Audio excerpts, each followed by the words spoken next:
So I'm going to be covering sampling distribution mean and standard error, which I believe is chapter 7 in the textbook. But the basic principle of it, and then the really important formula you need to know from this, because it will be used in other things like the confidence interval and stuff like that.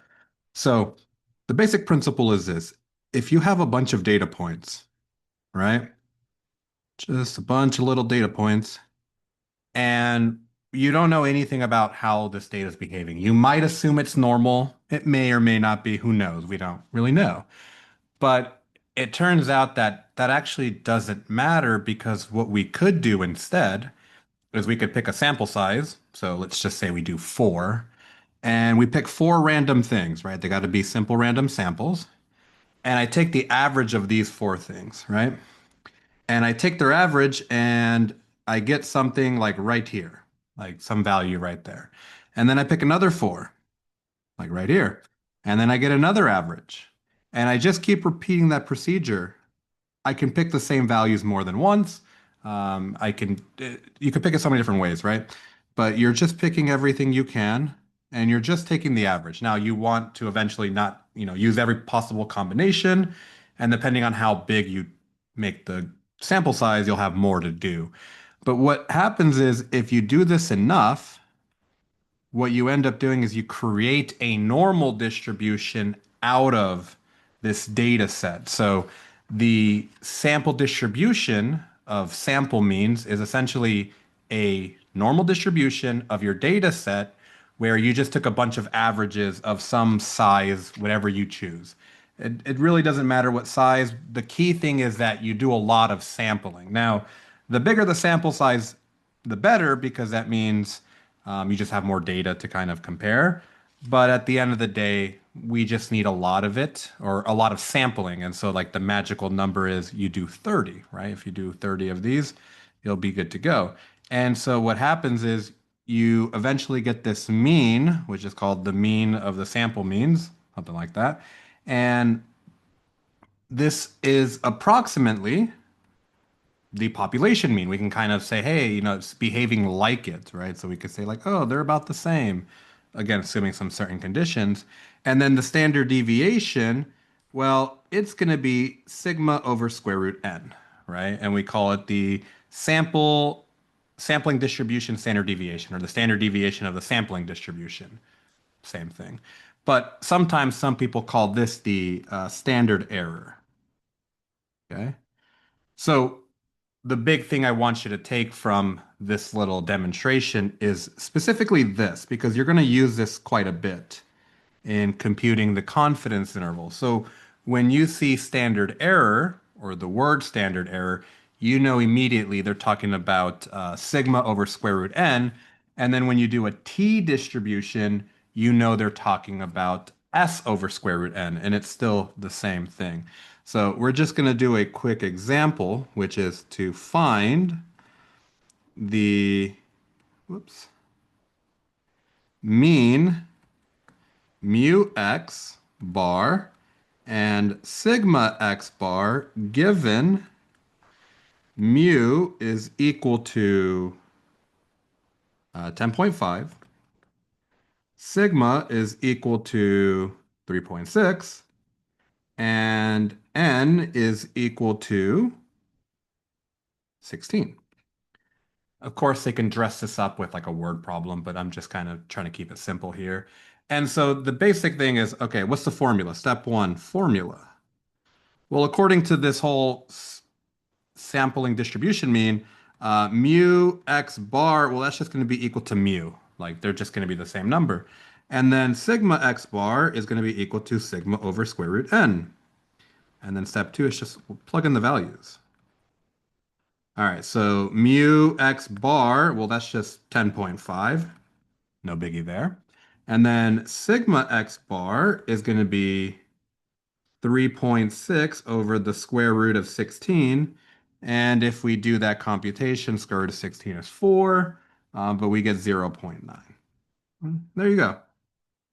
So this is important. At least sigma x bar is important later when we do confidence interval, but that's the big thing I want you to take from this whole sampling distribution mean and standard error is know what standard error is specifically, and then how we calculate it. So now that we've defined that, let's move on to confidence interval. And we're going to do the three one sample ones, which is z, t, and then proportion z. So if you can do z interval for this one, then the proportion one's the same thing, except the only difference is you're going to use a proportion value instead of a mean value, but the z part's still the same.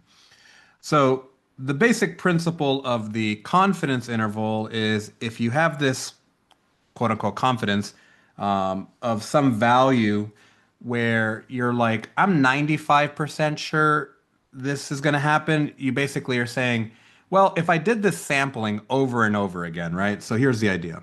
If you draw a line and the middle is x bar, right? Or mu, really, you should do mu, and you started calculating a bunch of intervals, right? So you calculate like one interval here, and then you calculate another interval here, and then you calculate another interval here, and then you have one interval over here. Notice that most of the time here, and I'll do one more, right? There's five of them. So out of the five intervals, four of them have mu in between the two numbers, right? And one of them doesn't.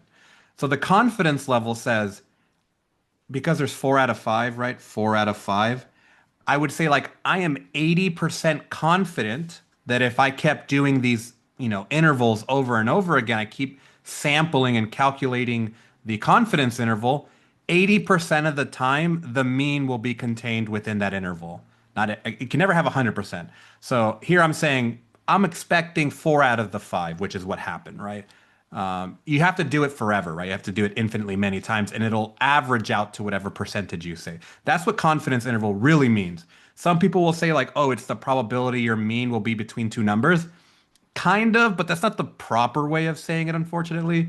That's more of like it's a simplified version of it. The true essence is if I keep sampling over and over again and I calculate the confidence interval, the confidence level is how often I think the interval's actually going to trap the population parameter that I'm interested in knowing. Like that's what it really what it means. But at the end of the day, if you don't understand what that truly means, that's okay. We can just learn how to calculate it today, which is honestly more important. So, how do we calculate the confidence interval? Well, I'll give you the formula. And it's not terrible formula to memorize. So, but here's the key thing. It's like, how do I know when to do Z and how do I know when to do T? Well, if sigma is known, then the confidence interval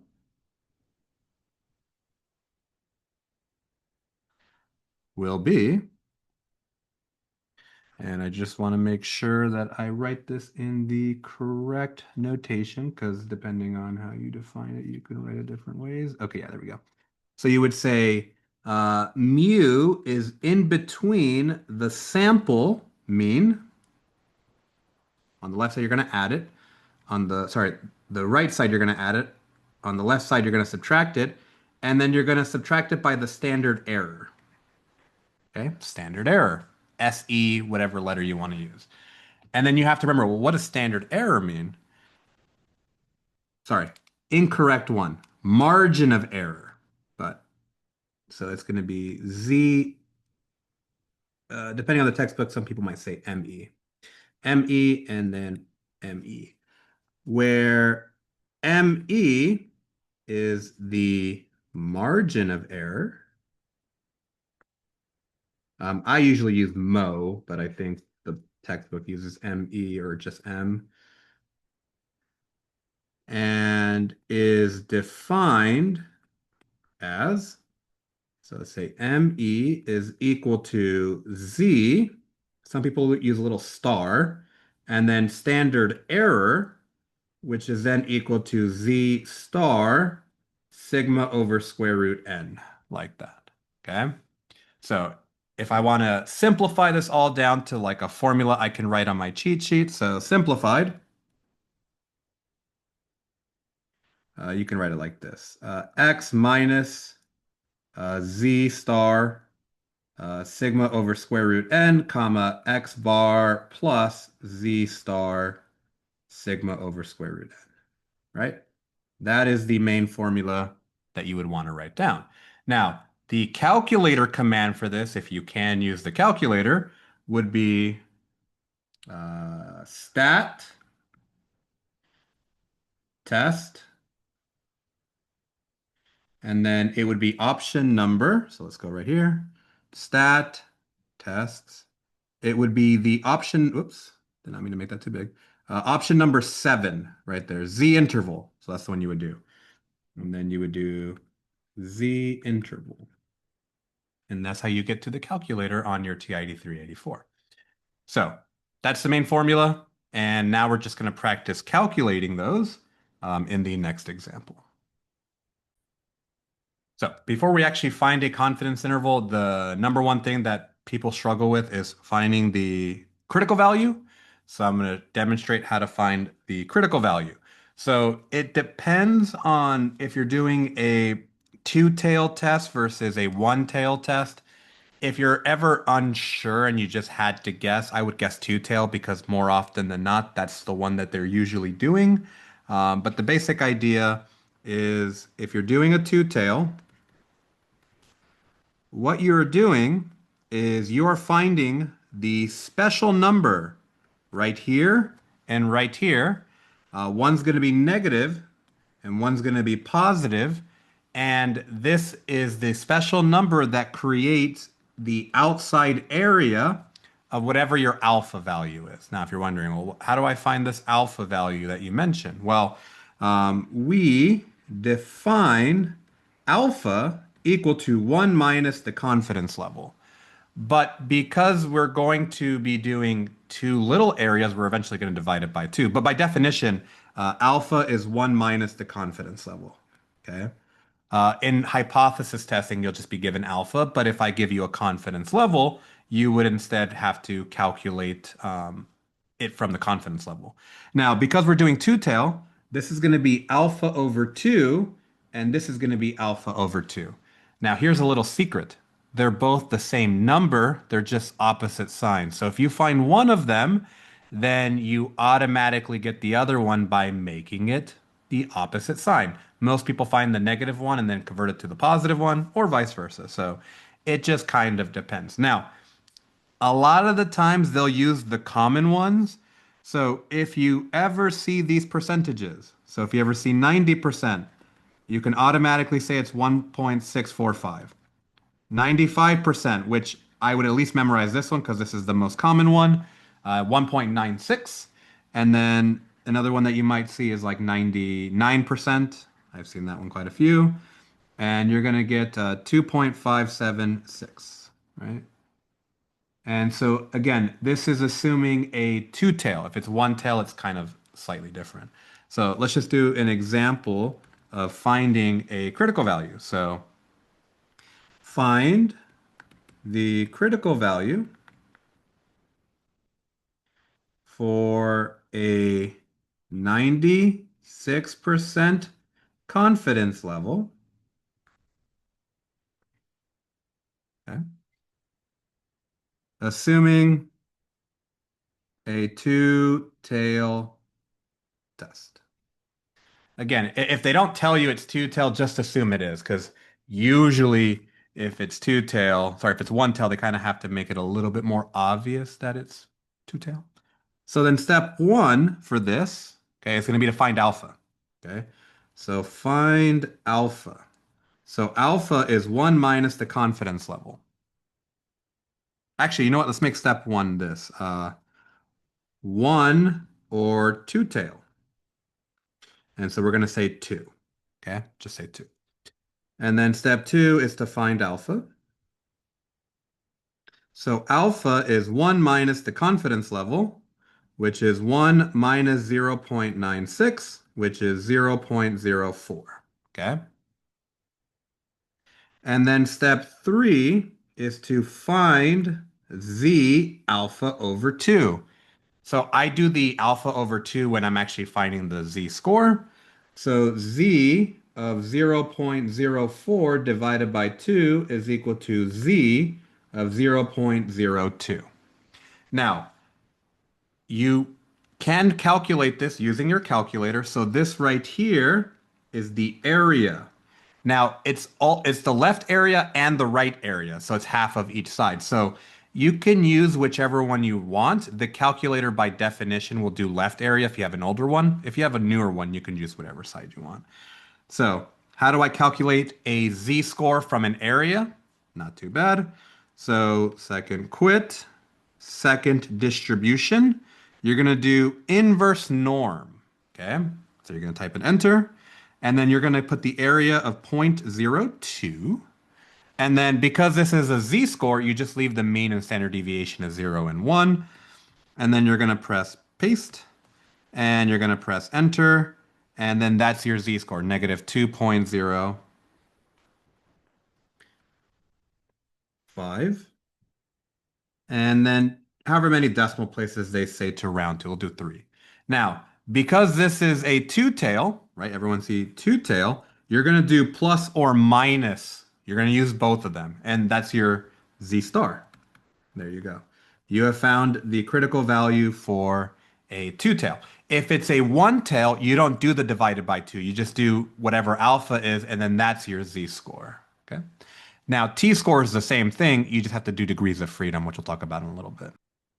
Now, if you want to use a z-table or you have to use a z-table, you would go to the z-table and you would look for a left area of 0.02. So you find the one that is absolutely as close as possible. So maybe this one right here, and this is negative 2.0. And then if you go up, this is a 0, 1, 2, 3, 4, 5.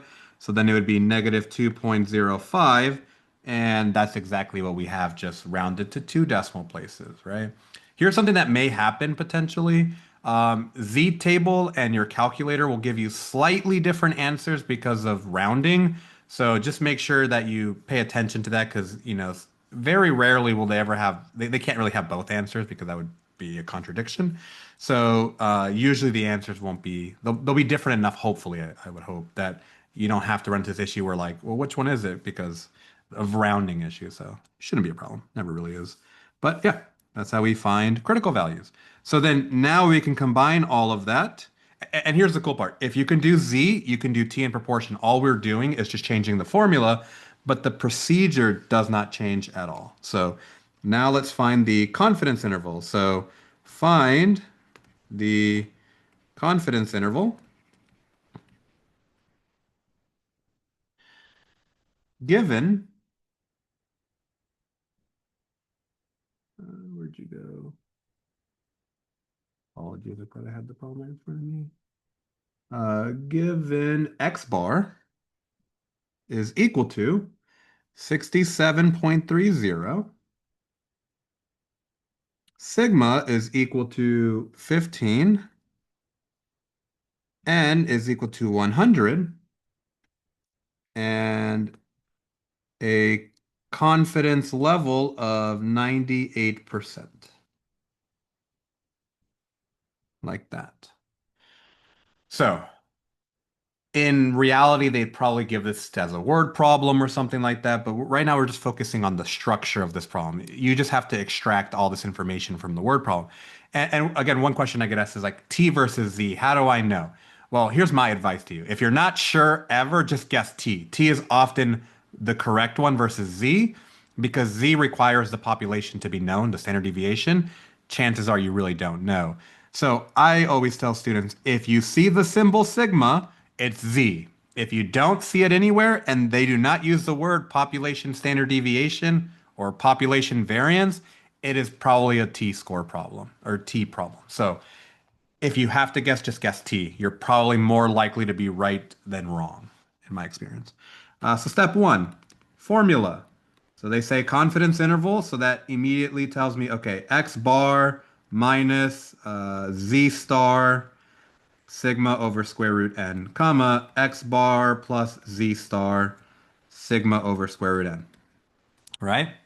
Now, if you're allowed to use calculators, you can just skip all of this work and go straight into the calculator and get the answer. And I will show you how to do that after we do it by hand, but that's the reality of it. You could just you don't have to do any of this. You just have to make sure that you correctly identify the values. All right. Step two, find x bar, sigma, and n.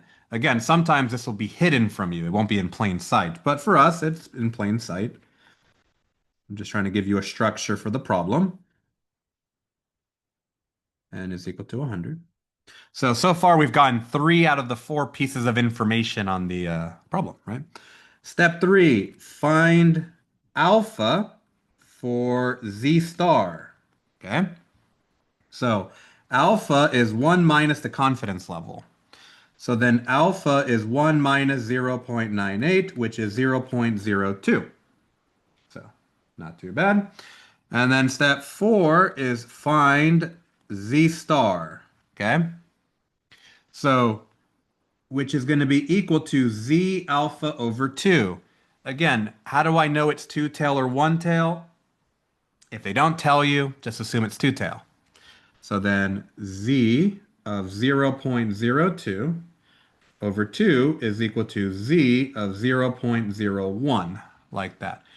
Another thing I want to mention, a mistake I see students make all the time is they think zero point zero 0.02 or especially zero point zero 0.05 is like zero point 0.5 or zero point 0.2 or 0.1 is zero point 0.1. You just got to make sure you put the correct decimal places. So then we're going to do inverse norm, and then we're going to put the area 0.0101. This is the calculator command if you're using an older one where it's not written for you. So let's do that. Second, distribution, inverse norm, option number 3. I'm going to use an area of 0.01. Not going to change those numbers. And we get a negative 2.3. Now, because I'm doing 2, I got to do plus or minus. I need both of them. So negative 2.326. If you're wondering how many decimal places should I do, I would do 3. It's one of those things like the more you use, you might make the answer a little too accurate, and it's kind of annoying. So, but that's what I end up getting for my. Now you have to remember, what is this called? This is called the critical point. In fact, I probably should have said that over here. This right here is the critical point. Critical value, critical point. And that's standard error, so we're good. Okay, so we have that. And then step 5 is plug in. Oh, I guess I should say this. You only need the positive one actually, because we don't use the negative one. So I take it back. You really only want the positive one. So it is plus or minus, but the truth is you really just want the positive one in your formula. Because the negative one would just flip everything. So then we're going to do x bar minus 2.326 times the standard deviation of 15 over the square root of 100, like that, comma, well, sorry, I know what x bar is. It's 67.30.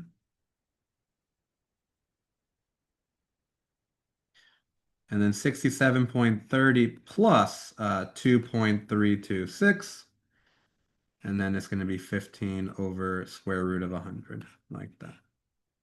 And then if you calculate that correctly, you should get 63.81, comma, 70.79, like that. And again, if you're wondering, what does this mean? It means that if we just kept doing more and more and more samples, 98% of the time, an interval that I would create from that sample would contain the mean, the population mean, the true mean, we would say. And then 2% of the time it doesn't, on average, like in the long run. It's not, I'm not saying 98% of my data is in between these two numbers. That's like a false way of saying it. I'm not saying really that there's a 98% chance my population mean is going to be in this specific interval. This is just if I do this over and over and over again, I'm 98% confident that all of the intervals that I make will give me um, a true mean inside. Okay. So I would do this again for another 100 and another 100 and another 100. I'd get different means and different standard deviation. Well, standard deviation would be the same, but the means would change for them. And that's what I essentially get it. So that's kind of the interpretation. But ignoring all of that, that's how you find the confidence interval. Now, if you want to do this super quickly, because you can, you would just go to stat, tests, z interval. Now, you're not going to be entering data, but if you do have a list of data, you could do it as well. But we're going to go to stats, enter. Our standard deviation is 15. Our mean is 67.30. Our sample size is 100. Our confidence level is 98%. And we're going to calculate, and voila, same thing. Only took me 15 seconds though, instead of doing all of that work, right? So calculator, really, really good. But if you can't use calculator or you can't use this specific command, then here's how you do it by hand. Now, again, they could ask you other questions or they could slightly modify this to kind of trick you. So another way that I could give you this exact same problem and make it just a little trickier is find the 98%, let's do 95% because I can kind of cheat that one. 95% confidence interval if, what's it called? The mean is equal to 40 and the standard error is equal to 5, right? So here, I did a lot of the work for you. I didn't give you sigma and n, right? I just gave you the standard error. So if you go to the formula, the most fundamental formula of this, well, one of them is you could do z star times the standard error, comma, x bar plus z star, standard error, like that. And then step two, we're going to find z star. Now you see 95%. Again, this is like the one you should memorize. 95% means 1.96 automatically. You can just cheat that one a little bit. I would highly recommend you memorize that one because that could save you a little bit of time. So 1.96. And then step three is plug in. So 40 minus 1.96 times 5, comma 40 plus 1.96 times 5. And I'll take a quick second to calculate that. But that's one way they can trick you. And what a student might do on accident is they might think the standard error is the standard deviation, which it's not, unfortunately. So in theory, this problem should be easier because you don't have to calculate as much, but its simplicity is often what makes it more challenging. And so the other value would be 49.8. And we could take this a step further and simplify the problem even more. So I'm going to take the same problem, just modify the numbers a little bit. But what I'm going to say is, here's another example. Find the 95% confidence interval if x bar equals 40 and the margin of error is equal to 7. So I even did more of the work for you. I gave you the margin of error. So step one, formula. So you would say, okay, x bar minus margin of error, comma, x bar plus margin of error. And then step two is just plug in. So 40 minus 7, 40 plus 7. And I get 33.47. There you go. Right? So I can simplify the problem and hide numbers from you, but ultimately, the main formula of all of this is you subtract the margin of error on the left side, you add the margin of error on the right side, and then the margin of error can be broken down into smaller parts.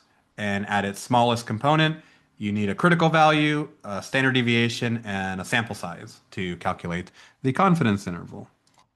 And that's z-score. Now, t-score, on the other hand, same thing, just now you got to worry about something called degrees of freedom. So now let's do confidence interval for sigma unknown, which is the t interval. So it's basically the same thing. So if sigma is unknown, then we use a t distribution. Uh, the t distribution uses degrees of freedom.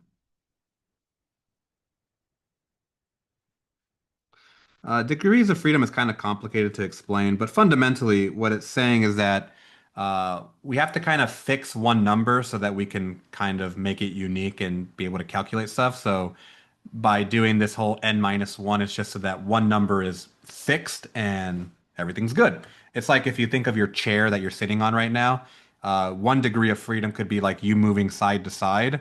Another degree of freedom could be you rotating. Another degree of freedom could be you being moving up and down. So degrees of freedom are kind of like how things can move around, right? So that's kind of the basic principle of it. And is defined as and so one way they'll try to trick you on the exam probably is they may tell you the sample size, they may tell you the degrees of freedom. So you got to pay attention to which one they're giving you because you could easily be given the degrees of freedom and then you subtract one and then you actually over subtracted. So you just got to be careful with that. Okay. So then what's the formula for the confidence interval? It's basically the same thing. So let's see, I wrote this over here. So if sigma is unknown, the formula is, so we'll do it the old way or the more formal way. So you'll do T star. And because you don't know what sigma is, you're going to estimate it using the sample standard deviation and dividing by square root of n. We still call that the standard error. So this whole thing right here, the s over square root n, that's still the standard error. Mu and then x bar plus t star s over square root n. So it's the same, where the margin of error is equal to t star standard error, and that's going to be equal to t star s over square root n, right? So if we condense that down, x bar minus t star s over square root n, comma, x bar plus t star s over square root n. So nothing has fundamentally changed. It's just going to be the same thing, except we got to calculate a new type of critical value, which is the t critical value. But it's the same principle. So let's do that next. So the t star critical value. Um, I guess I didn't mention this earlier and I should have. If it's a one tail, right? So let me go back here because I probably should have said that. If it's one tail, left or right, doesn't matter, then it's going to be Z alpha negative or it's going to be Z alpha positive. So here's the cool thing. If you find one, the left or right is just the opposite. So if you need a right tail Z alpha, you could just use the negative and make it positive. But here's the thing, you always just take the positive value because that's how you use the formula. So you don't do the division by two if you're doing a one tail. So this is a one tail. It doesn't matter which one. Just always use the positive version. That's how we write the formula, essentially. So for a two-tail, it's the same thing. You're going to have two numbers, negative t alpha over 2 and positive t alpha over 2. However, now you have degrees of freedom. So sometimes you'll see them written right next to it. Um, we do it the same, but with degrees of freedom equal to n minus 1. So that's the big change. Nothing too scary about that. So let's just do an example. Find the critical value for a 91% confidence interval or confidence level if n is equal to 27. So step number one is we're going to find alpha, right? Let me make sure I did it that way last time. Where did I put it? One tail or two tail. Yeah, that's right. Sorry. One tail or two tail. Again, they didn't say one tail or imply it was one tail, so I'm going to assume it's two. And then step two is to find alpha. So alpha is 1 minus the confidence level, which is 1 minus 0.91, which is equal to 0.09. Some people will tell you to do the division early. I just do it when I actually plug it into the little T alpha over 2. Step 3 is to find find degrees of freedom. Degrees of freedom. So degrees of freedom is n minus 1, which is 26. And then step 4 is calculate the critical value, so T star. So T alpha, which is 0.09 divided by 2, with a degrees of freedom of 26, you don't have to ever write this, it's just how it's properly written, is going to be equal to the inverse T of 0.045, comma, 26. You got to make sure you put the degrees of freedom. So this is degrees of freedom. This is the alpha over 2. If it's a one tail, then you just put alpha. Okay, this is technically the left area. So we're going to do that here. So second distribution, inverse t, and we're going to do 0.045. And then degrees of freedom is 26, hopefully. And then we press enter, enter, press enter, and hopefully, whoops, negative 1.76. Looks like it's not going too fast. So always take the positive version of it. So 1.761. Okay. Now, if they ask you, right, they say find the critical values, you would put plus or minus. Okay. So to be clear, you would do plus or minus because it's a two tail. But when you're plugging it into the formula, just plug in the positive one. I know that sounds confusing, but if you want to use both of them, the negative, then you would have to memorize the formula as the like margin of error version, and then the negative is taken care of in the margin of error. But I just don't recommend people do it that way. It's just confusing. So you just always use the positive version in the formula, and then the signs take care of themselves. So that's the critical value for a 91% confidence level if n equals 27. One mistake I've seen people make is they forget to change the degrees of freedom when going from problem to problem. So always make sure you double check in your calculator. So let's do an example, finding the confidence interval. So find the confidence interval given x bar equals 8.2 and the standard deviation of the sample is 9.84 using a 95% confidence level and a sample size of 123. So now you kind of have to think of an extra step. So step one is sigma known or unknown, right? Because if you know it, it's a Z test or Z interval. If you don't know it, then it's a T interval. So the key indicator that will tell you honestly is the standard deviation. If you see the letter S, T. If you see the symbol sigma, Z.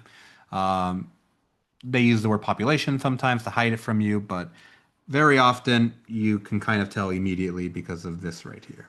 Okay, so it's a T interval immediately. So then step two, okay, formula. So x bar minus T star sigma over, oops, can't do that. S over square root n, comma, x bar plus T star S over square root n, like that. So that is our formula. And then step three is we want to find x bar, s, and 98 squared n. Again, in word problems, this is important because you have to identify these numbers. Here, I'm telling you kind of obviously what they are. For confidence interval problems, the word problem doesn't really add too much difficulty because these aren't things we can kind of hide from you. Like they kind of are values that we kind of have to give you, right? Step 4 is to find alpha. So alpha is equal to 1 minus the confidence level, which is 1 minus 0.95, which is 0. So you see how I did 0.5? It's an easy mistake to make. It's 0.05, right? So I didn't make that mistake on purpose. It's just how my brain works. So step 5, okay, is to find T star, your critical point. So T star is equal to T alpha over 2. Again, it's two tail. They didn't say anything about one tail. And so this is going to be equal to T of 0.05 divided by 2, which is going to be equal to T of 0.25. Oh, sorry. I skipped a step. I just realized that. So let me move this down. I mean, it's not a big deal because I could have done it now, but I want to be consistent.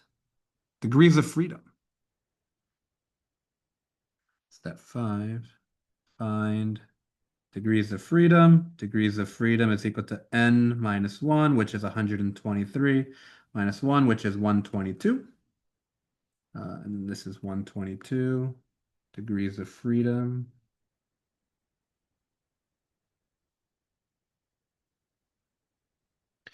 And then 0.025, 122. We go to our calculator.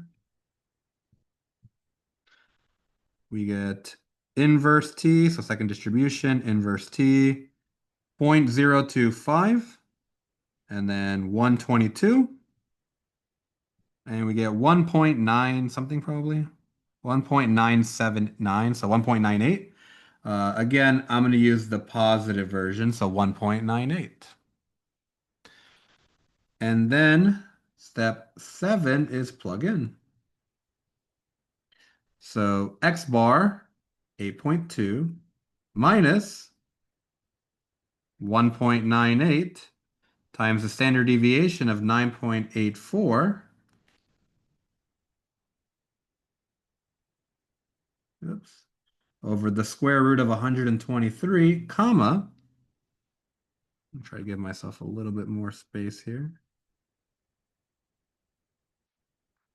And then 8.2 plus 1.98 times 9.84 over square root of 123, like that. Those are being multiplied. And then if you do that correctly, the value that you will get is 6.44, comma, 9.96, like that. And 1.984. It looks like they didn't round, so we'll do 4 here. They rounded to 3 decimal places, so I'll do that as well. Think maybe I can fit it in. But yeah, that's how you find a T interval. Again, if you compare it, it's not that much more work than a Z. It's just that degrees of freedom, honestly, is the only difference.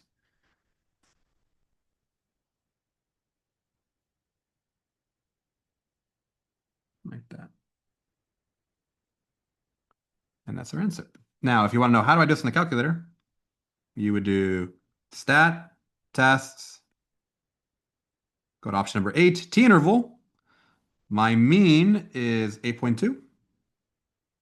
My standard deviation is 9.84. My sample size is 123. And then my confidence interval is that. And takes a second, 6.44, 9.96. Yeah. So doing it by hand, few minutes. Doing it by calculator, few seconds. Kind of amazing how much of a difference using your calculator really makes on these problems, right? So that's how you do it in your calculator. So we'll do that real quick. Stat, test, option 8, T interval, and then fill it out. All right, so last one we got to do is proportion. And if you, for some reason, have 2 samples, all of this applies to 2 sample. Your formula gets a little bigger, but if you take these principles and apply them to um, two samples, the same thing. But let's do one sample proportion Z interval. So uh, the proportion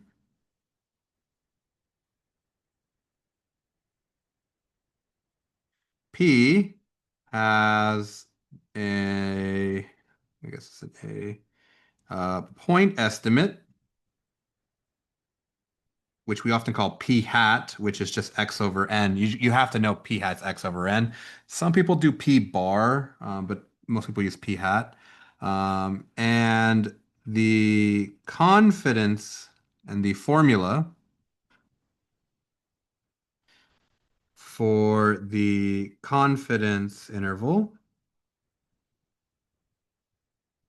is, so it's p, okay, you're estimating it, and it's going to be p hat plus the margin of error, and then p hat, sorry, not plus, minus the margin of error, and p hat plus the margin of error, where the margin of error is equal to z star times the standard error. I hope you've picked up on the pattern here. It's the margin of error is always a critical value times the standard error. Um, and the standard error is equal to, and this is where it's not as, no, it's different. It's going to be p hat times 1 minus p hat over n. So that's just the standard error formula, p hat times, some people use q hat, but p hat's what they use here. And so, simplified,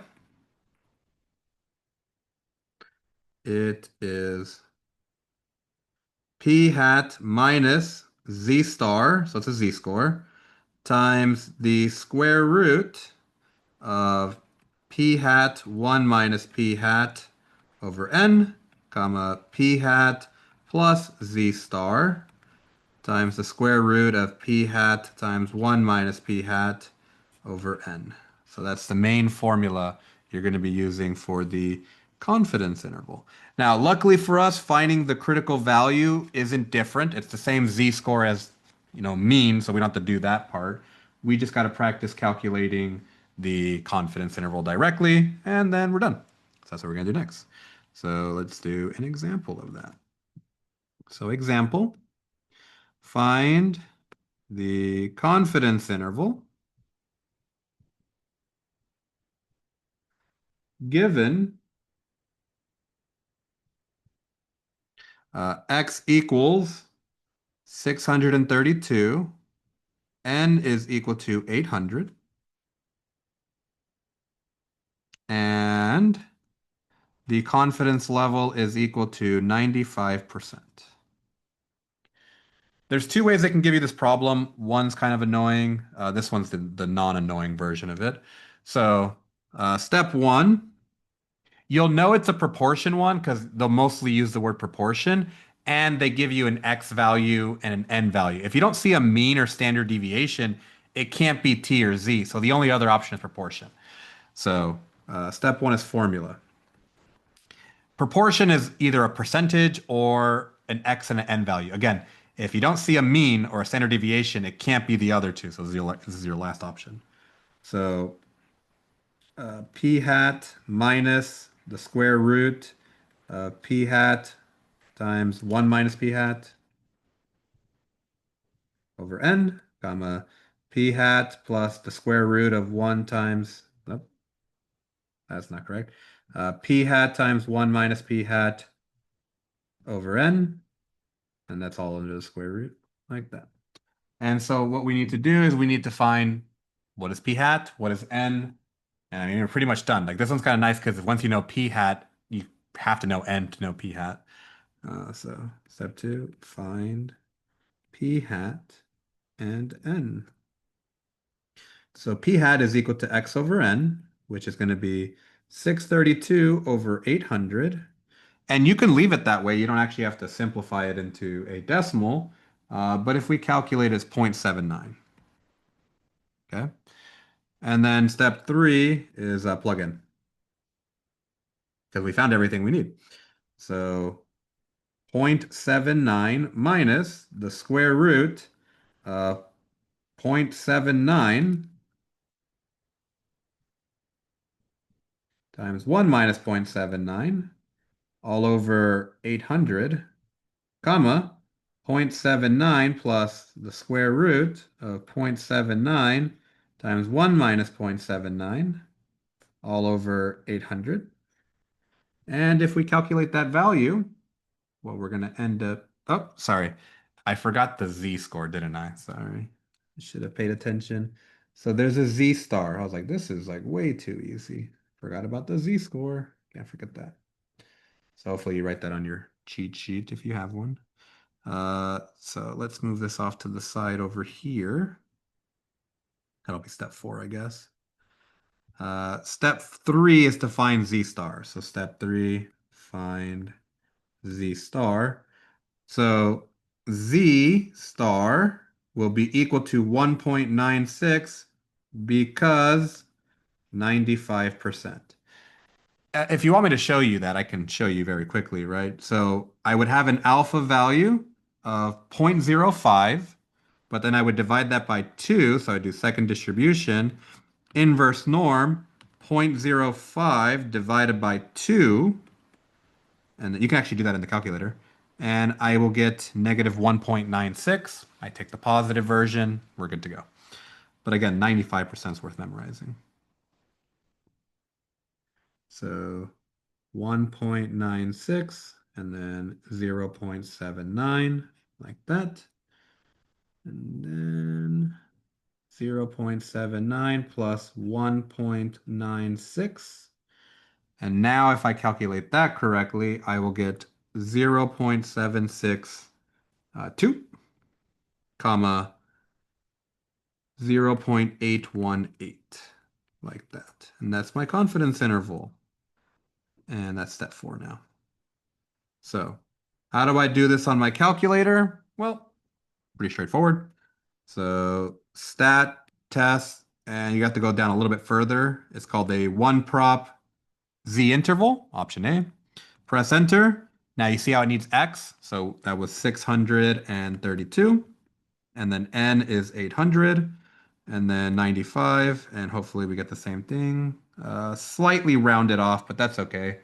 0.763762. So it's just a little bit of rounding error, but that's because we use 1.96. The calculator used a much more accurate response or value. So stat, test, option B, I think it was. No, option A. One prop Z int is the test that you would use for a proportion. Now, if p hat is given to find x for calculator, x is equal to p hat times n. That is how you find it. And then you round normally. So you round to the nearest number. Okay. Which then brings me up to the final thing that you'll have to calculate, and that is sample size. And this is very simple to mess up because of one little detail. So to find a minimum sample size, we use the following formula. So I've seen different interpretations of this, but this is the one that I like to use. So this one would be the mean. So Z, sorry, sigma. And then for proportion, prop, it would be P. I think bar is what they use. So N is equal to Z alpha over 2 squared, sigma squared over N squared, like that. Sorry, wrong letter. E squared. We'll use ME for margin of error. Margin of error squared. And then for proportion, N is going to be equal to, and I have to make sure I use the correct letter here because I think that you might use a bar. That's why I want to make sure. So let's see, what do they like to use here for sample size? Well, it's very similar. It would be Z alpha over 2 squared, and then it would be P bar, 1 minus P bar, and then it would be margin of error squared. But I just need to confirm that is the formula that I want to go with. Yes, that is the formula. Oh no, they use hat. Some people use bar for this one, but they use hat as well.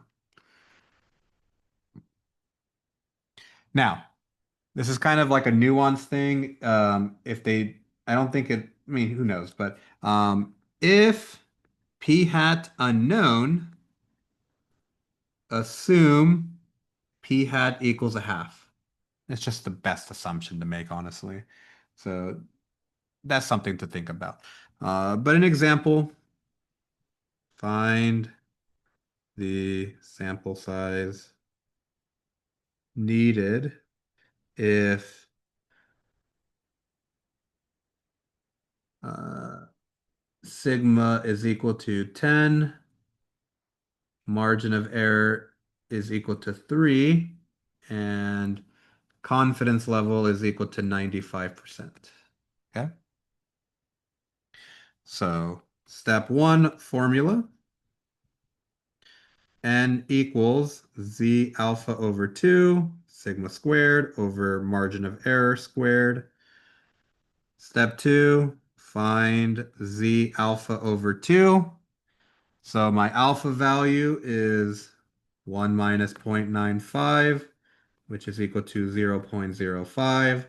Z of 0.05 over 2 is Z of 0.25. And hopefully by now you realize that's 1.96. Very, very common one. And then step three is plug in.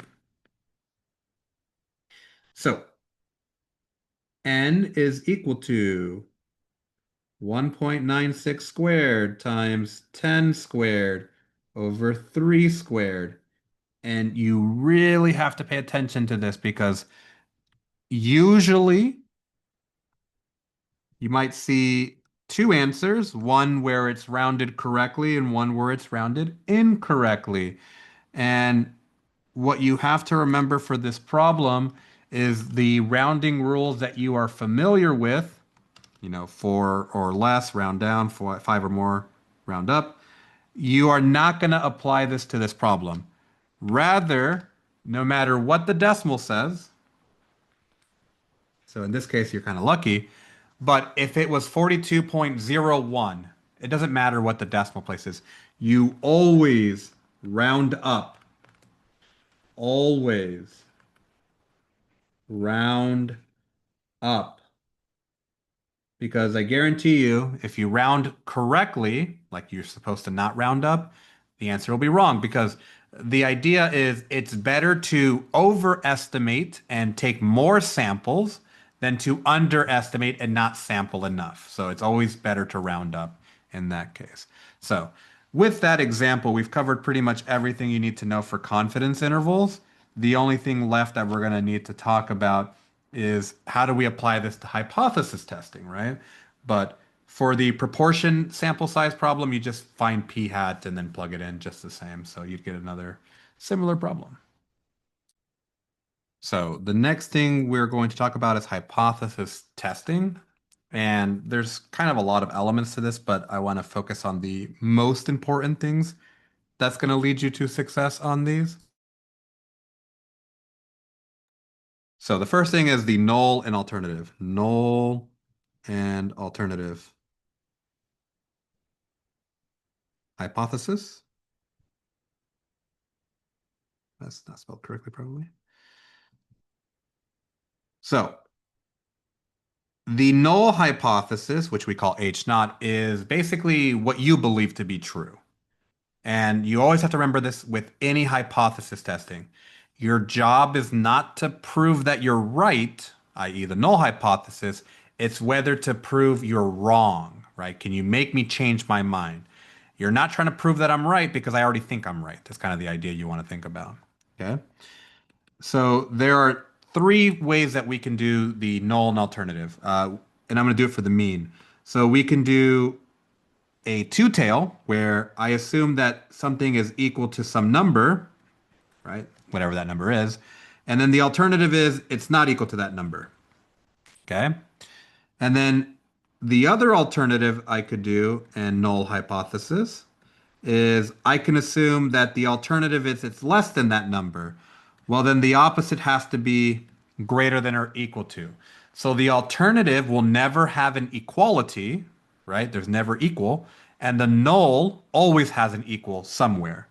And then the other one would be mu is greater than a number, which means mu has to be less than or equal to a number.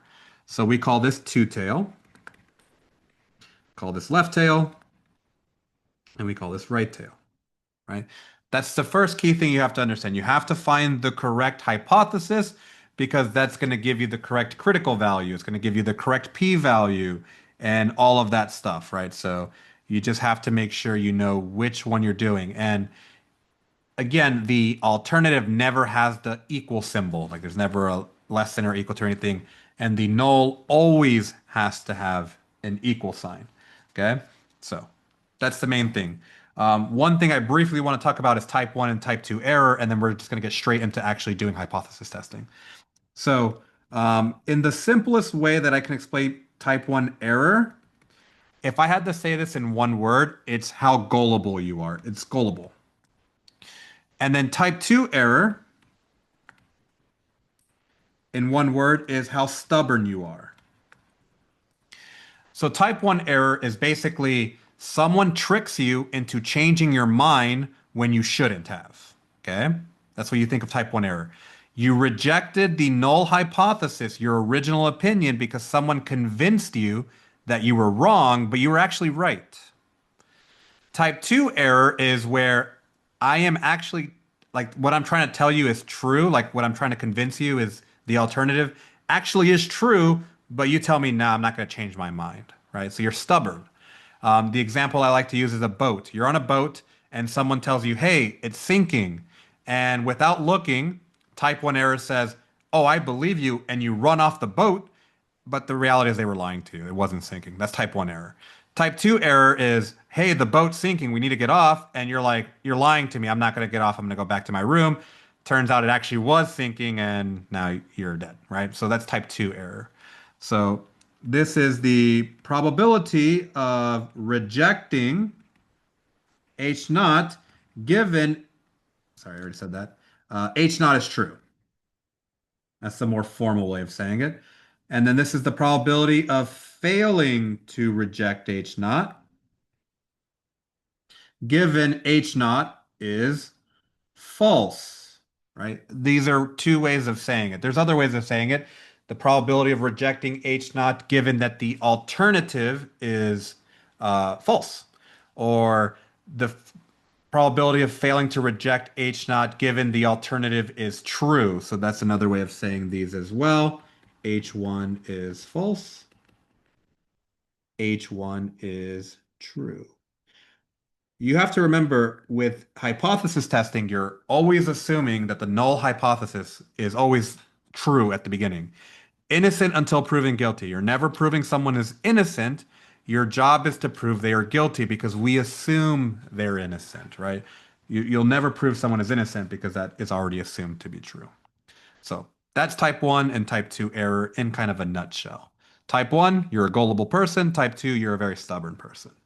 So now let's actually get into hypothesis testing. So we're going to do the z-test first because that's the simplest one. So we're going to do a z-test.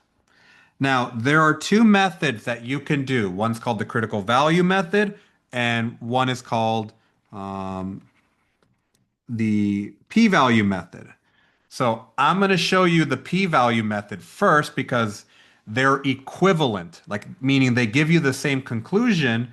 And if your job is, so if you're just trying to show that something is rejection or not rejection, the p-value is always better. Not in that like it's better in any kind of accuracy way. It's just easier to like calculate and find quickly. Whereas the critical value takes a little bit more time. Okay. So it's a very, very methodical process, and explaining what the p-value is just kind of difficult. It's not an easy thing to explain, honestly. but we're just here to understand how to do it, not really understand what it is, because again, p-value, very tricky. So here's our example. Given the mean, sorry, given the population mean is, sorry, I want to say it a better way. Assuming, there we go, mu is equal to 40, and where'd the value go? Sorry, I lost the problem. Here we go. Actually, I'm going to change the problem because I think this will be better. So suppose you sample, these are always just take time to write. Suppose you sample, how many people? 100 people, and their height is 69.7 inches, and sorry, with a standard deviation of 3 inches. And to make this super obvious, with sigma equal to 3 inches, because that's going to tell you the answer there. Um, you believe people are actually taller. For some, whatever reason, you believe they're actually taller. Um, and so you want to test that claim. Test the claim using a confidence level. Sorry, wrong word. I want to make sure I use this word. Level of significance is probably the correct word. I just gotta make sure I use the correct one. Da, da, da, da. Significance level. There we go. Sorry. Significance level of, a lot of the times it's 5%. That's kind of the standard. Maybe they want to change it up and they use like 1% or 10%, but we're going to choose 5%. Okay. So we want to test the claim using a significance level of 5%, and that's all I tell you. Right? So step number one, and this is going to be for all of them, is you need to figure out what is your parameter. Okay, what is your parameter? Well, for us, it's really two. It's either a proportion problem or it's a mean problem. We don't really do standard deviations here. So we're going to say, oh, it's a mean problem because they said the word mean. They gave me mean, right? Um, so it's a mean problem. You sample you believe that people are taller. Test the claims. And I'll say mu is equal to 68 inches. I forgot to give you a mu value. Okay, so mu is mean. Step two is you got to find a null and alternative. So H naught and H1. So we have a mean, and we need to figure out what's our alternative and what's our null hypothesis. So H naught and H1, well, you should find the alternative first because the null is just the opposite of it. So you're going to look for keywords like bigger, increasing, in this case, taller. So this implies something that is larger, which means my alternative is going to be mu is greater than 68 inches, right? And then the alternative is the opposite of that with an equal sign, right? That's what it is. So 68, like that. Now, step three, this is important because in the future this is going to matter. Sigma known or unknown. because you're going to either do a T distribution or a Z distribution depending on what you know. And it is known. Why? Because it's right here. So we're going to use a T test like that. So then step 4 is we're going to find a test statistic. So how do we find a test statistic? Well, each test is going to have their own variation of this. For Z, it's going to be pretty similar to what you've done in the past. It's going to be X bar minus mu, right? It's like you're finding a Z score. But instead of dividing it by sigma, you're going to divide it by sigma X bar.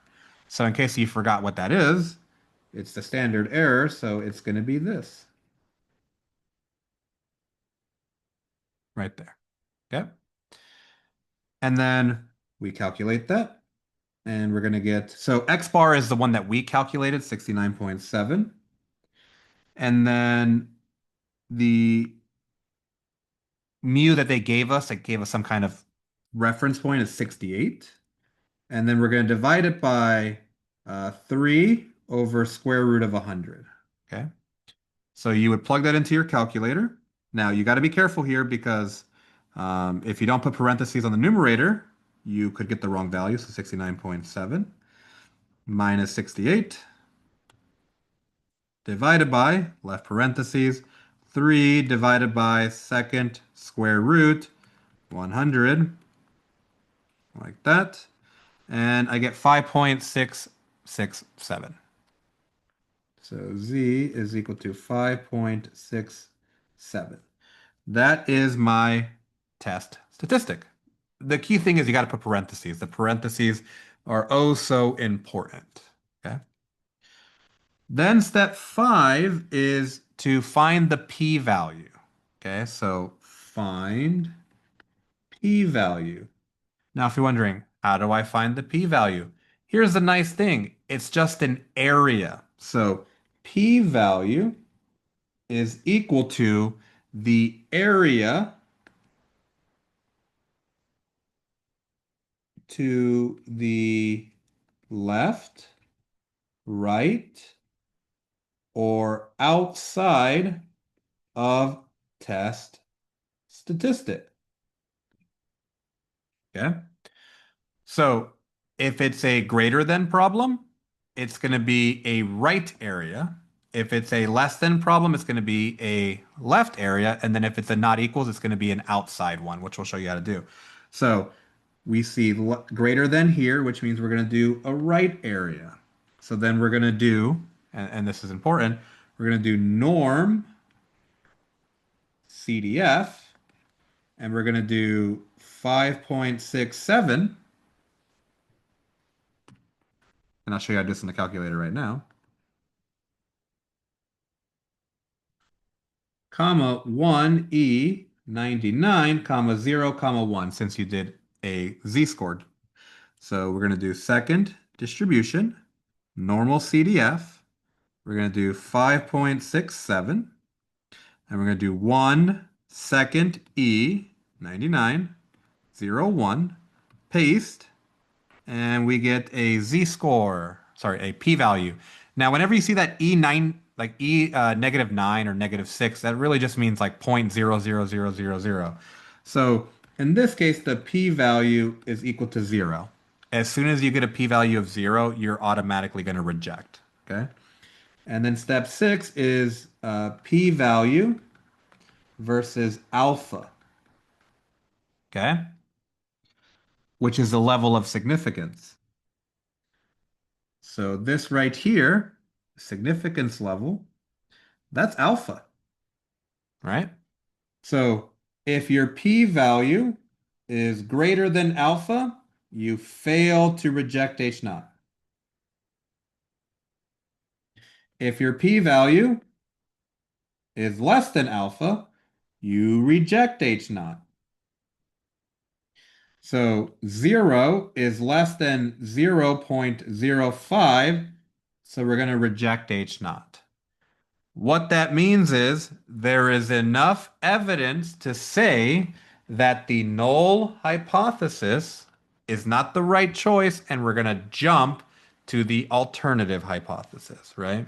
So we are effectively saying H naught no good, H1 is where I want to go. Okay, so we reject H naught. There is significant evidence that supports the claim that H1 is what we want. So, in the context of this problem, we're saying that, yeah, people are actually taller than what the data is showing, essentially. And so that is the foundation of doing one of these problems. So, let me summarize a couple things in the next slide. So, the p-value computation. So, if you just need to compute a p-value, at the end of the day, it's just going to be norm CDF, right? So, if it is two-tail, okay, if it's two-tail, then what you need to do is you got to do normal CDF and you got to do it doesn't matter which one you do, just pick whichever one. So we'll do one. I want to make sure I do this correctly in my mind. 1E99, comma, and then you're going to do your test statistics, so Z, comma, 0, comma, 1. Okay. So you're going to get the area. And then what you're going to do is you're going to multiply it by 2. So you're going to do times 2, 2 normal CDF. And then if it's one tail, specifically greater than, so it has to be the greater than one, then you're going to do, sorry, I should make this a little more obvious, times 2. You're going to do normal CDF of negative 1E99. Sorry, I'll do left then because I already wrote it less than. And then whatever your test statistic is, 0, 1.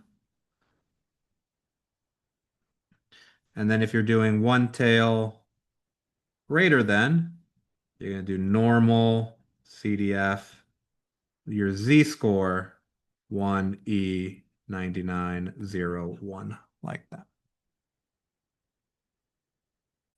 Just one small little modification. For this one, you need to use the negative z. Okay. So if the number is positive, like 3, you'd want to do negative 3 and then multiply it by 2.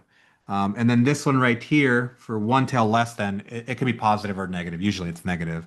So, and then for greater than, usually it's a positive number. So like that's what it usually is. So z usually negative, z usually positive. Okay. So that's how you compute the p-value. Now, the p-value comparison. So if your p-value is less than alpha, you reject H naught. If your p-value is greater than alpha, you fail to reject H naught. Okay. If you're wondering, like, how does this actually like look? Essentially, what we're doing is, let's say we're doing like a less than. If your alpha value is right here, that's the uh, how much I'm willing to basically say, yeah, I'm wrong and I changed my mind. Like, or like I was right, but I changed my mind. That's what type 1 error is, right? It's like it's our type 1 error. And so if you can get something where the p-value is smaller than it, then we're basically in what I call the rejection zone. So this right here is like the reject zone, reject, and then this is fail to reject. So if your p-value is completely in the rejection zone, then you have to reject. If it's spilling into the fail to reject, then you can't reject. That's kind of the basic principle. Critical value does the same thing, but instead of looking at a p-value, it looks at the critical value relative to your test statistic. So make sure we're summarizing everything. Yep. And then just to summarize this one more time, test statistic. Z equal to x bar minus mu over sigma over square root n. And that's how you do it for a z distribution.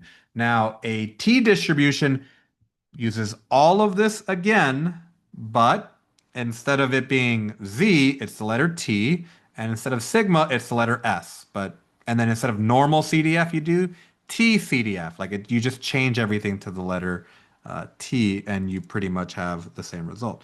Now, if you want to do this in your calculator, show you. Nope. Stat test z test. My mu naught is the one that I used in the hypothesis. My standard deviation is 3. X bar is 69.7. My sample size was 100. And I did a greater than problem. And then I'm going to calculate. And I get 5.67, which I got. 7.3, which is basically 0, e to the negative 9. And I get the same conclusion, right? Did all of that step 1 through 5 for me, essentially. So that's how you can calculate the p-value very, very quickly. But if you ever have to calculate the p-value with actual numbers, this is how you would do it depending on if it's less than, greater than, or two-tail, which is the not equals case. All right, let's do another example. Just practicing it again after we see what we need to know. So suppose H naught is mu equals 14, H1 is mu does not equal 14, given all this information. Is H naught rejected if you have an alpha value of 0.01 or a significance level? So step one is going to be, what did I say earlier? Parameter. So this is a mu problem. Once you have proportions in play, this matters, right? Step two, sigma known or unknown. Let's do this first, actually. So I see sigma, so it is known, which means z-test. I'm going to tell you right now, personally, if you're ever unsure, guess t-test. You're better off guessing t-test than z-test, because more often than not, it is a t-test, okay? Step three, H naught and H1. Mu equals 14. Mu does not equal 14. So this is a two-tail, right? That's the whole point of it. Step four, find Z, your test statistic. Say that.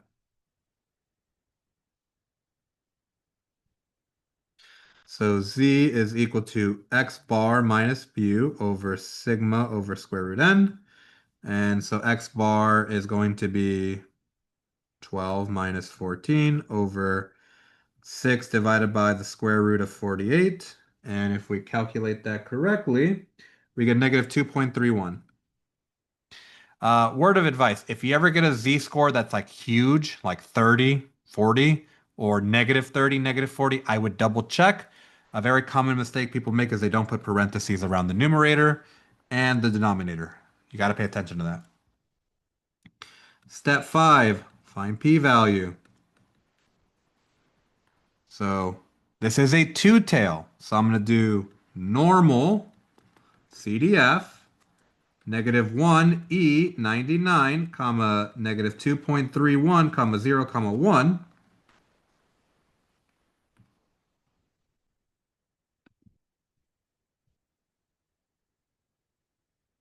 Come on. There we go. So it's going to be second distribution, normal CDF. The lower bound is negative 1 second E 99. And then it's going to be negative 2.31. 1. If you had gotten a positive 2.31, I would make it negative anyways.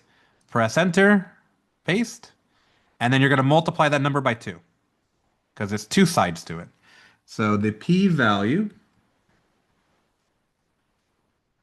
times 2 is equal to 0.01044 times 2, which is 0.02088. And then step 6 is p-value versus alpha. So our p-value is 0.02088 and compared that to 0.01, which number is bigger? That one's bigger.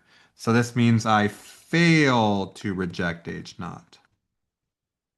There is not significant evidence to say that H1 is true, the alternative is true, or to reject the null hypothesis, right? And there we go. That's how we do a p-value analysis. And again, my calculator, stat, test, z-test. My mean would be 14. My null mean, this would be 6. This would be 12, 48, not equals, calculate 0.2029, which is slightly rounded off from mine, but the same problem. And then I get the same answer. Now, if you're wondering, how would I do critical value? Like, how's that different? Well, if I take the same problem, so let's just do this problem again, but let's do a critical value analysis. It's the same principle, but instead of looking at this number, you're going to look at where your test statistic lies relative to the critical values. Okay. So if you're going to do critical values using critical value, you have to know this. I'm going to move this down actually. So critical values. If you're doing a two-tail, you basically have a normal distribution and you're going to have a negative z alpha over 2 and a z alpha over 2. So that z star you computed with the confidence interval, it's the same number. And if you're in between them, you fail to reject. That's the no-go zone. You don't do anything.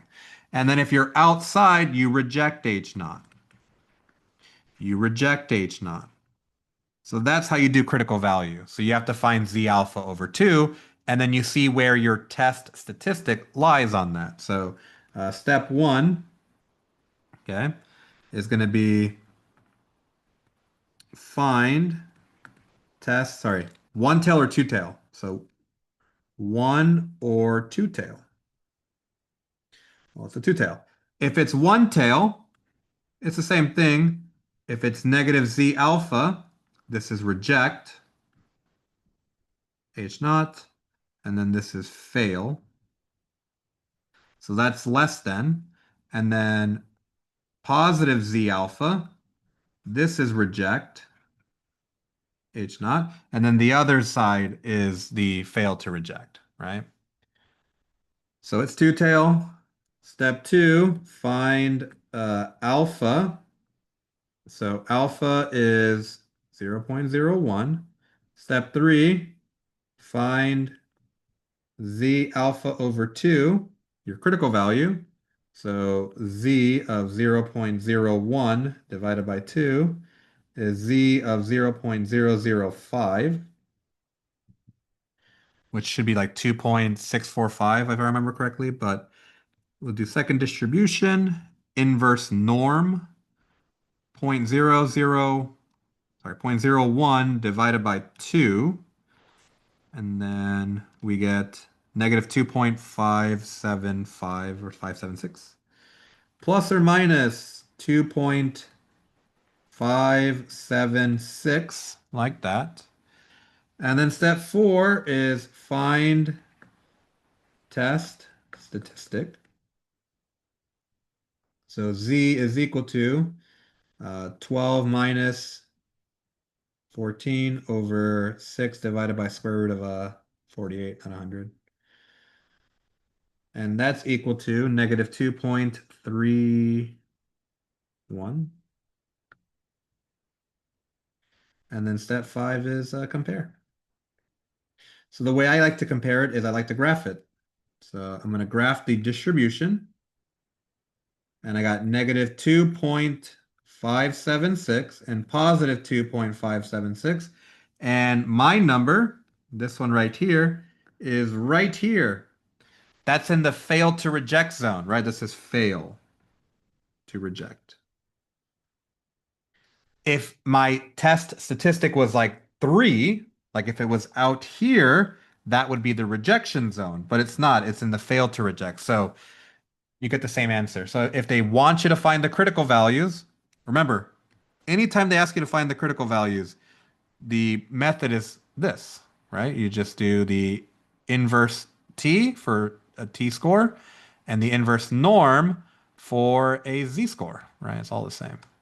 So if you feel comfortable with one sample z-test, then t-test is exactly the same. The only thing that's different is it's the letter t. It's s instead of sigma and so on. It's pretty much the same though. So going to talk about a t-test hypothesis. It's the same thing. They're set up the same way. They have the same critical value method, same p-value method. Nothing honestly changes. The only thing that you have to realize is I don't know what the population standard deviation is anymore. All I know is what the sample standard deviation is, right? So the test statistic, that's really the only part that changes, is going to be equal to t, which is going to be equal to x bar minus mu over s over square root n, right? And now you do have to worry about degrees of freedom. So that does make a difference. So the sample size will matter. So we're going to jump straight into an example. So find the p-value and test the claim if h naught is mu, where the number goes, equals 22, h1 mu does not equal 22. Actually, let's see what we've done. We did greater than, we did not equal, let's do a less than. Actually, let's do less than. We have one example of that. So let's do less than, less than. Give me a less than problem, please. Okay. Less than or equal to 97. Sorry, greater than or equal to. And then less than 97.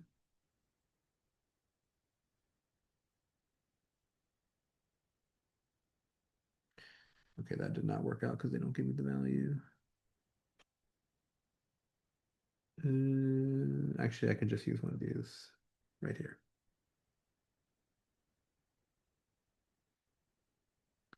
So change that to 40, apologies. I just want something that'll work nicely.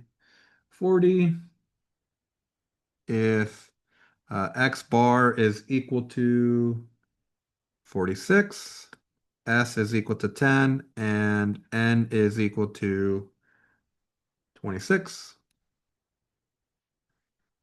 given alpha is equal to 0.05. So we're going to find the p-value and test the claim given with all this information. So step one, okay, is which parameter are you doing? Well, mu, because I see the symbol mu is right there. What does it mean? I mean, you could put mu equals 40 if you want to put the number there. It's a mean problem. Mu equals 40. Step two, sigma known or unknown? Well, it is unknown because I see S equals 10, so this is a t-test. So then step three is we are going to find H naught and H1. So H naught is mu is greater than or equal to 40. The alternative is mu is less than or equal to 40. So this means, sorry, less than. It's a left tail. Left. That's important because it tells you what side of the p-value you're going to find, right? Step four, test statistic. So t is equal to x bar minus mu over s over square root n. So what we got? 46 minus 40 over 10 divided by the square root of 26. And that's going to be equal to, if we do that correctly, 3.06.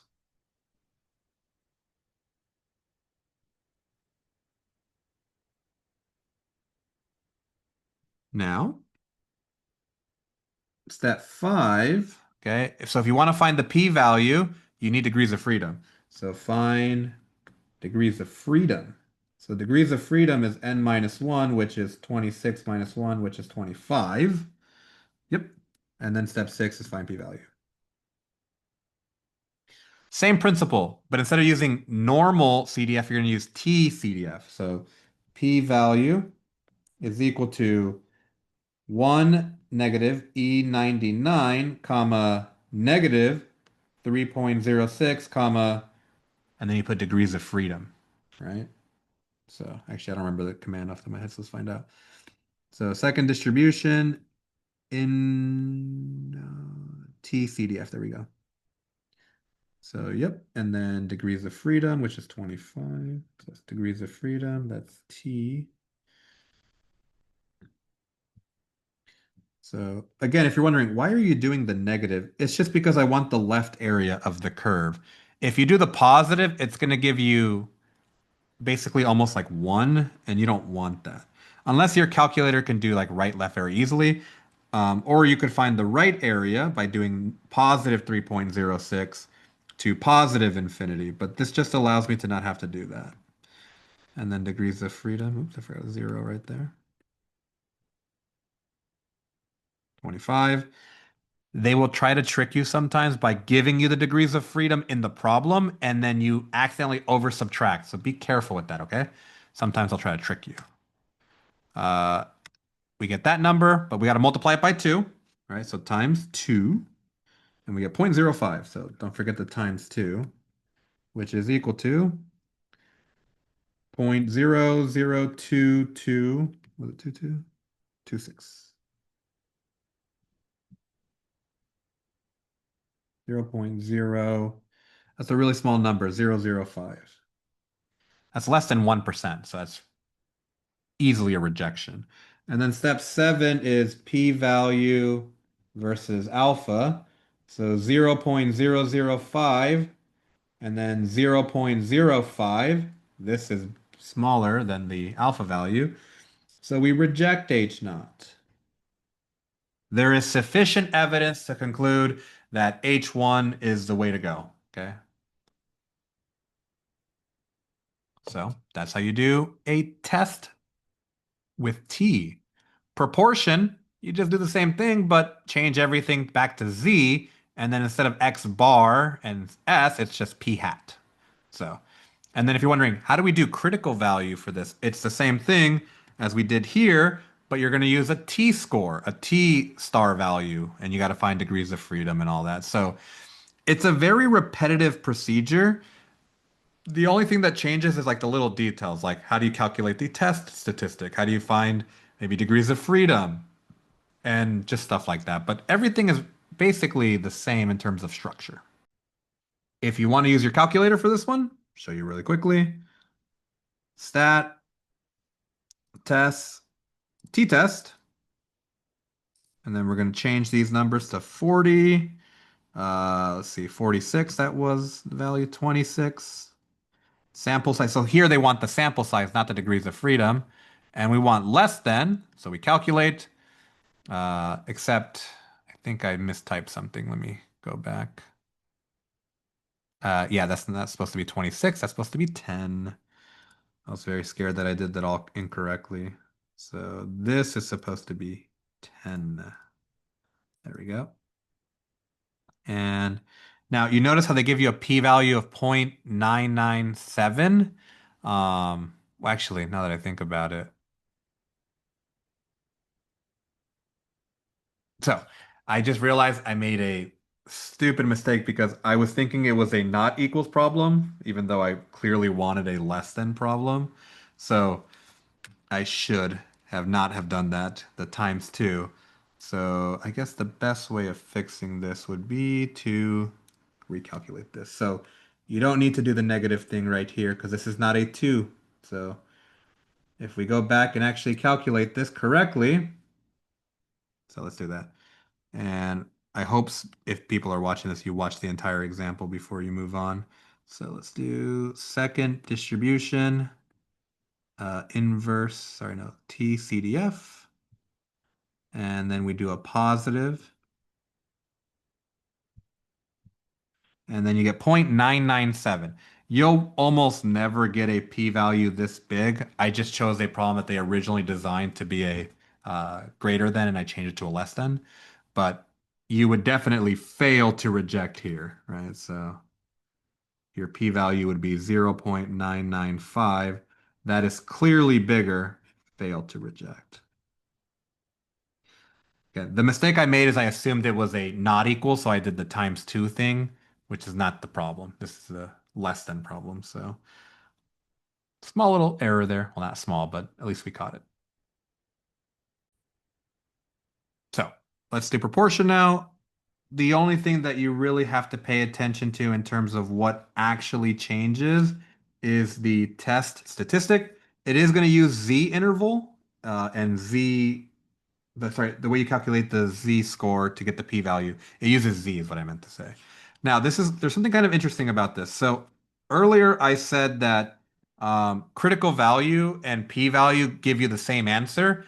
That's only true for means. It's actually not true for proportion. So if you did a critical value analysis and you did um, a p-value analysis, they are not always going to be equivalent. So it just kind of depends on some other factors.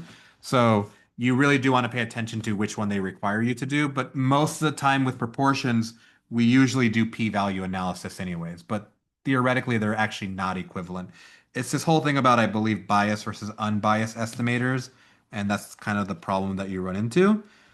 So, but you don't need to worry too much about it. I would just say do the p-value method. Test statistic of proportions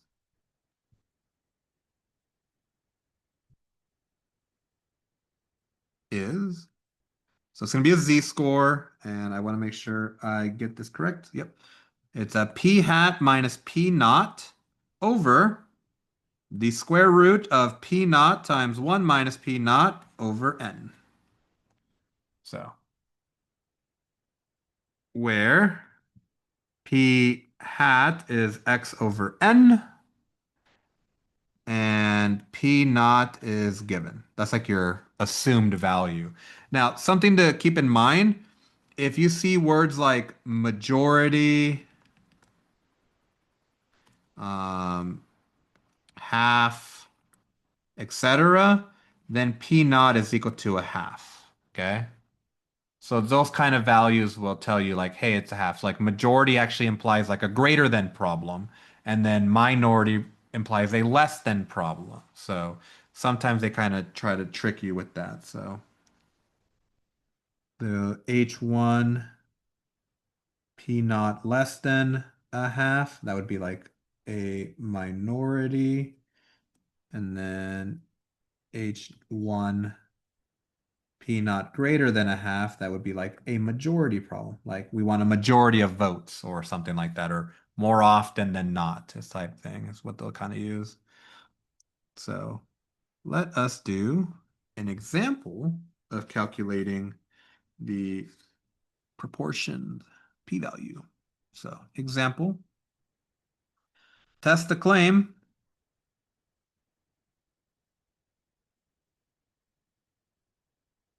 So sometimes they'll give you what's it called? The X value, and sometimes they'll give you the percentage of p hat. So you kind of have to be careful because the calculator can only take in X. So given, sorry, test the claim. Where did it go?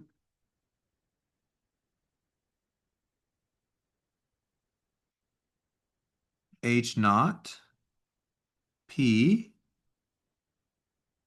is equal to 0.6, and then H1 P does not equal 0.6, given X equals 42 and N equals 75. Using alpha equal to 0.01. So step one, parameter. Now this is where it changes. So the parameter is P, which is a proportion. Also, sometimes they don't use P naught, they'll just use P. P or P naught's the same thing. So proportion. Step two, I don't have to worry about a T version of this. There's only a Z version. So step two is a H naught and H1. Now, if you're wondering, what is the purpose of writing down H naught and H1? It's to know which kind of tail it is, right? So the naught equals tells me two tail. So this is two tail, which means I'm gonna have to do the whole times two thing. Step three, I'll do up here actually. Find Z. So find your test statistic. So Z is equal to P hat minus P over the square root of P times 1 minus P over N. Okay. So P hat, actually, let's make that step four. Step three will be find P hat. So P hat is X over N, 42 over 75. If we calculate that very quickly, shouldn't be a bad number. 42 divided by 75, 0.56. So 0.56 minus 0.6 over the square root of 0.6 times 1 minus 0.6 over 75. And if we calculate that score, we're going to get negative 0.71, like that. Step 5, find p-value. So the p-value will be equal to 1 negative E99 negative 0.7101 times 2. So if we go to our calculator, second distribution, normal CDF, negative that, negative 0.7101, paste, and we get that number, and then we're going to multiply that by 2, so 0.4777, so 478. And is that correct? Looks good. Where'd he go? Yep. And then step 6 is p-value versus alpha. So my alpha value is 0.01. That's bigger. We failed to reject. So there is not enough evidence to suggest that the alternative is true. We will stick with the null.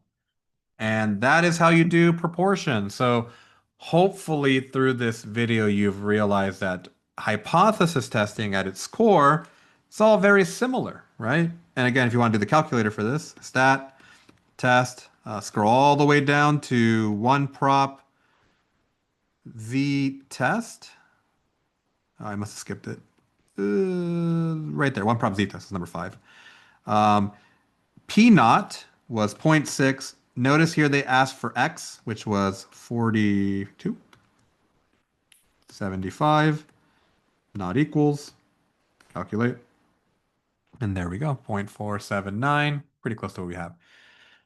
Now, a question you might ask is like, well, what if they don't give me X? They give me P hat. Remember, X is equal to P hat times N. So if you ever need to calculate an X value, then just do that. So that is pretty much everything. The only thing that would need to cover is like match pairs, but unfortunately I'm out of time, so I'll try to do it tomorrow, or I mean if you're watching this video. And what I will say just as a whole of like what is really, really important to remember, um, remember standard error. Like a lot of things use standard error just because I'll use that word a lot, so you got to know what that really means, right? You got to just know the basic principle of the confidence interval. It's your parameter plus or minus your margin of error, and then the margin of error just changes based off of what information you have. Z, you know sigma, you're doing Z. If you don't know sigma, you're going to use S and you're going to use T, right? If it's a proportion problem, then it's still a Z score, but then the standard error changes a little bit, right? And that's all confidence intervals. Finding the sample size, you just got to know the formula, and you always round up. That again, the biggest mistake people make is they just don't round correctly. They always round up, no matter what the decimal is.